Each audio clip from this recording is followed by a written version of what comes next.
What is going on, you guys? Welcome back to another video. So, with Scream 7 releasing next Friday, I figured that this would be the perfect time to give you guys my predictions for this movie. Who I think's gonna live, who I think's gonna die, who I think Ghostface is probably gonna end up being. So let's get into it. Now, if you guys have seen all the trailers for the movie and TV spots so far for this movie, it's pretty much safe to assume that we pretty much know who's, at least somewhat so far, of who's gonna bite the bullet. There's the couple at the beginning of the movie who rent the Airbnb, and the lady grabs onto the chandelier, runs away from Ghostface, and she drops down. Ghostface is definitely gonna stab her and stab her boyfriend. We see the shot in one of the featurettes with McKenna Grace's character of Hannah pretty much about to be hung by Ghostface in an auditorium.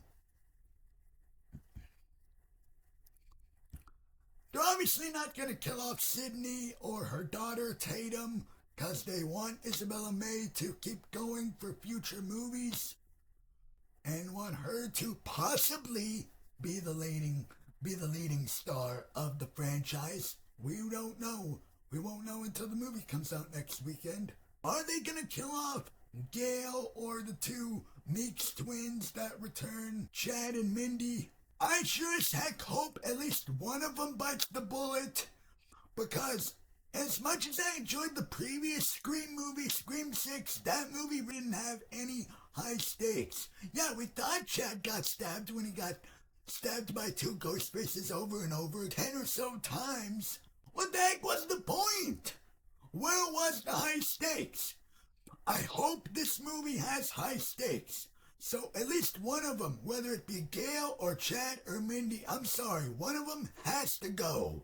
Has to go. To raise the stakes. There's also the shots in the trailers of Sydney's husband, Mark, about to be stabbed by Ghostface. Could he die? Possibly. Could he live? Yes, I would probably call bullcrap if they did do that again. Just like what they did with Chad in Scream 6, to where he gets stabbed over and over again and then is revealed to be still alive. You would be like, what the heck? Now look, do characters need to die in order to raise the stakes? No, but it would definitely show how brutal and intense Ghostface ain't messing around this time. Now, as far as who Ghostface could be, yes, they are going the AI route with this movie, and I know there's a lot of people here on YouTube that think that Stu is still alive. Oh, Matthew Lillard is still alive. Possibly all the other Ghostface killers.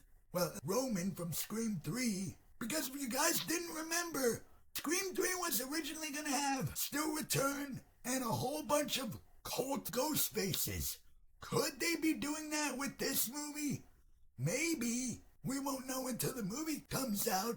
But as far as the AI route that they're taking with this, it's probably just gonna be Ghostface using Stu's voice to mess with Sydney, or Dewey's voice to mess with Gail and Sydney. I don't think they're actually gonna bring Stu or Dewey or them back from the dead. Because if they did do that with this franchise, it would be a little bit unrealistic, don't you guys think? Especially because Stu got a TV plopped onto his head at the end of the original Scream. I'm sorry.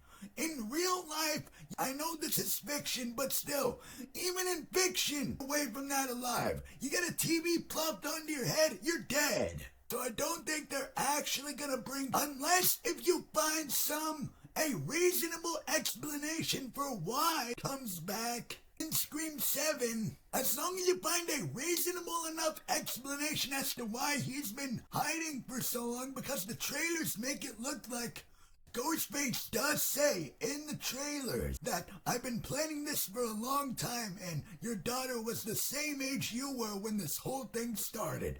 That is true. Could it be Stu? I don't know.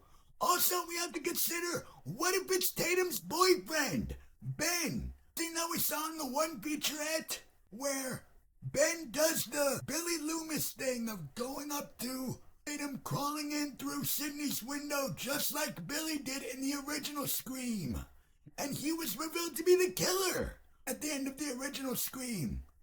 What if it's Tatum's boyfriend this time? Think about that for a second. Now, we also haven't seen Anna Camp's character in any of the trailers or featurettes so far. What if she's possibly Ghostface?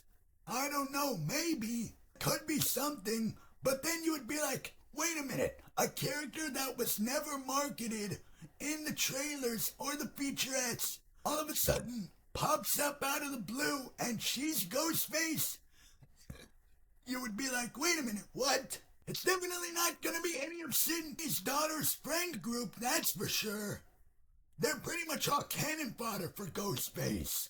I don't know though, guys. These are just my personal predictions for Scream 7.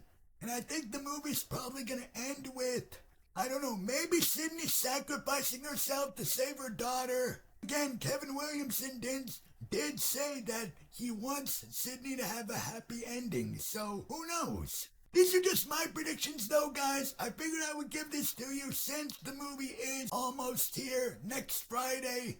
However, I'm just gonna let you guys know right now, I won't be able to see it next weekend, but I will be seeing it the Monday after next weekend.